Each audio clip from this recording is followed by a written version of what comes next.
প্রিয় দর্শক, বিশেষ এজেন্ডা নিয়ে বিশেষ রাজনৈতিক উদ্দেশ্যে সরকারের পক্ষ থেকে বাংলার নতুন বছরকে বরণ করে নিতে আমাদের উপরে আয়োজনের অংশ হিসেবে যা কিছু চাপিয়ে দেওয়ার অপচেষ্টা করা হলো, বিভিন্ন ক্ষেত্রে যে নতুন নতুন সংজ্ঞা আমাদের সামনে উপস্থাপন করা হলো, নতুন নতুন বিতর্কের সৃষ্টি করা হলো, তাতে সত্যিই আমাদের পাগল হয়ে যাওয়ার মতো অবস্থা।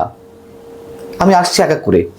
প্রথমেই একটু জিজ্ঞাসা করি, আপনারা একটু মনে করার চেষ্টা করুন তো, পহেলা বৈশাখকে বরণ করে নিতে এর আগে কখনো সরকারের পক্ষ থেকে, সংস্কৃতি মন্ত্রণালয়ের পক্ষ থেকে কোনো ক্রোড়পত্র প্রকাশ করা হয়েছে কিনা? এবার হয়েছে। কেন হয়েছে? নতুন যে সংস্কৃতি তারা আমাদের উপরে আরোপের চেষ্টা করছে, আমাদের হাজার বছরের সংস্কৃতি অনেক কিছু মুছে দেওয়ার চেষ্টা করা হচ্ছে, মানুষকে নতুন কিছু গেলানোর জন্য মানুষের পকেটের টাকা, সরকারি তহবিলের টাকা খরচ করে ক্রোড়পত্র প্রকাশ করা হলো, বিভিন্ন পত্রিকায় বিজ্ঞাপন দেওয়া হলো। বিজ্ঞাপন দিয়ে পহেলা বৈশাখ উদযাপন, নতুন পহেলা বৈশাখ উদযাপনের আহ্বান জানানো হয়। কখনো দেখেছেন এমনটা? এবং সেই বিজ্ঞাপনী পাতায় বা ক্রোড়পত্রে কাদের লেখা ছিল? এই সরকারের থিঙ্ক ট্যাঙ্ক হিসেবে যিনি কাজ করছেন, লেখক, কবি, সাহিত্যিক, প্রাবন্ধিক ফরহাদ মজহার, তার একটি লেখা, আর একজন লেখকের একটি লেখা। কি আছে লেখা দুটোতে আপনারা একটু পড়ে দেখবেন। জানি সময় নষ্ট হবে, তারপরও পড়ে দেখার অনুরোধ রইল। আর কি আছে সেখানে? সংস্কৃতি মন্ত্রণালয়ের পক্ষ থেকে কোথায় কি অনুষ্ঠান, তার প্রচার।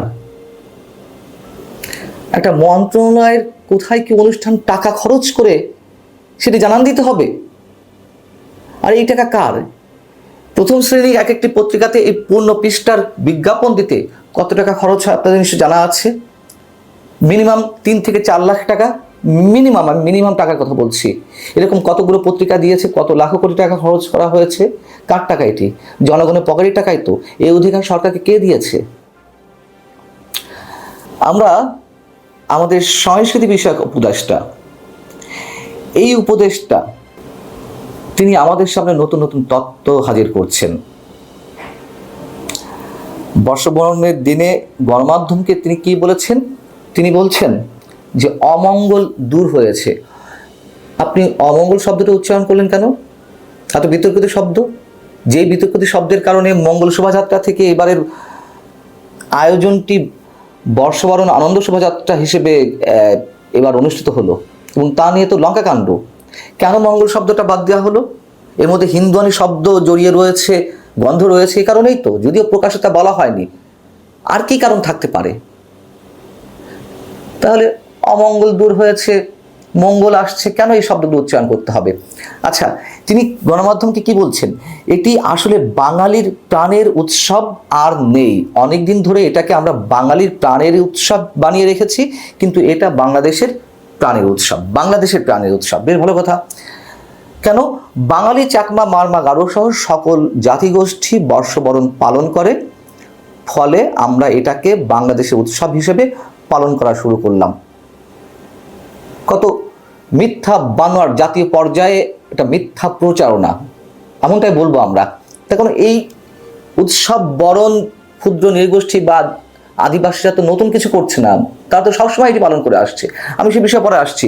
প্রথম কথা হচ্ছে যে এটি বাঙালির প্রাণের উৎসব বলা হয় কেন? ভারতের বাঙালিরাও তো এটি পালন করে, এই জন্যই বলা হয়। আর সেই হিংসা বিদ্বেষ থেকে আপনি শুধু এটিকে বাংলাদেশি প্রাণের উৎসব বলবেন, তা তো হতে পারে না। বেশ ভালো কথা, তাও মেনে নিলাম। কিন্তু এই উৎসবটি, পহেলা বৈশাখ উদযাপনটি কবে থেকে শুরু হয়েছিল?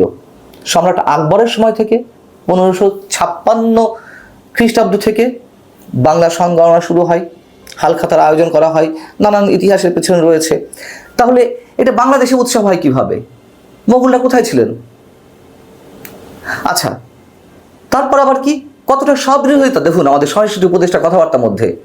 আপনি বলছেন বাংলাদেশের প্রাণের উৎসব, এই যে কথিত বর্ষবরণ আনন্দ শোভাযাত্রা অনুষ্ঠিত হলো, তার মধ্যে আপনারা কি তুলে ধরেছেন?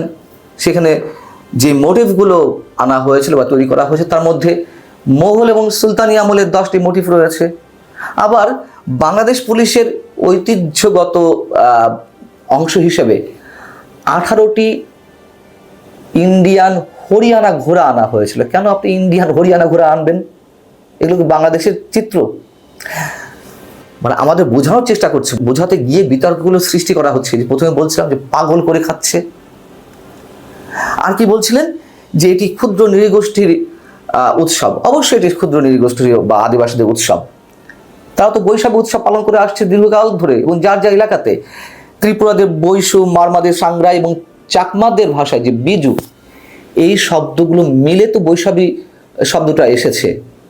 আর আপনি বলছেন যে এখানে 28টি জাতিগোষ্ঠীর মানুষরা এসেছিলেন, অংশ নিয়েছেন।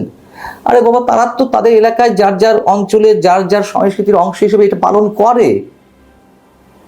বর্ষ বিদায় এবং বর্ষ বরণের অংশ হিসেবে বৈশাখী উৎসব।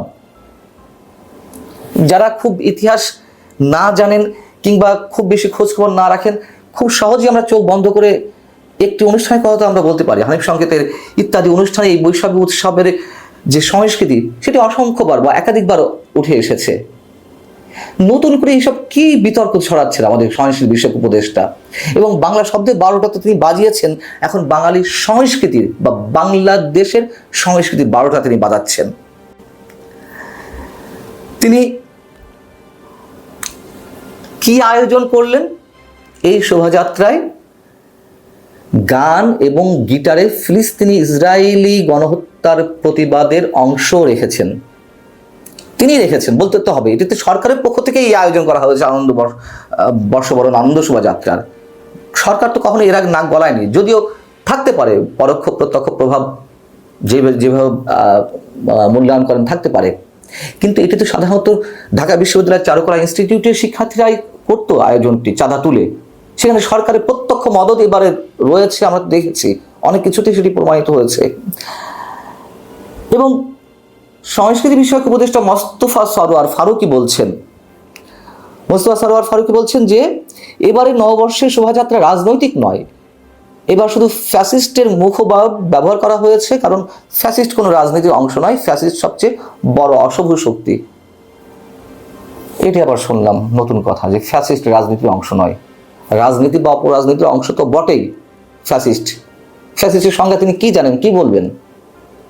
ভাবখানা দেখান তিনি যে সব জানেন দুনিয়ার। যদি রাজনীতির অংশ না হয়ে থাকে ধরে নিলাম, তাহলে সেখানে 36 জুলাইয়ের টাইপোগ্রাফি কেন এলো? কি কারণে?